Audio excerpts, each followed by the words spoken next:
মাঝে মাঝে খুব রাগ হয়, আবার মাঝে মাঝে মনে হয় মা তো ঠিকই বলেছে। কেন বলছে জানো? মা বলে ছাদ বাগান পুরো ফুল গাছ দিয়ে ভরে রেখেছো, কয়েকটা সবজি গাছ ফল গাছ লাগালে কি হয়? একটু রাগ হলেও পরে ভাবলাম বিভিন্ন রকমের সবজি গাছের ভিডিও দিতে পারবো তোমাদেরকে, আবার সবজি তুলে নিয়েও খেতে পারবো। দুই দিক দিয়েই তো হচ্ছে, কোনোটাই তো বন্ধ রাখছে না। সবজি গাছ লাগালে কি ক্ষতি, সবজিও খেতে পারবো। তাই মার কথা শুনে দৌড়ে চলে আসলাম এই ধনিয়া পাতা গাছগুলো লাগাতে।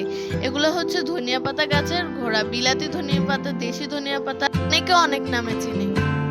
যাই হোক, মা তো আর বলতে পারবে না ছাদ বাগানে সবজি গাছ লাগাও না কেন, ফল গাছ লাগাও না কেন। অবশ্য ফল গাছ এখনো নেই, এটা পরে লাগিয়ে দেবো।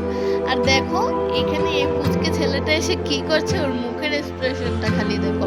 আর এগুলো ধনিয়া পাতা গাছগুলো বারবার হাত দিচ্ছিল, আমি বলছি এগুলো ধরো না।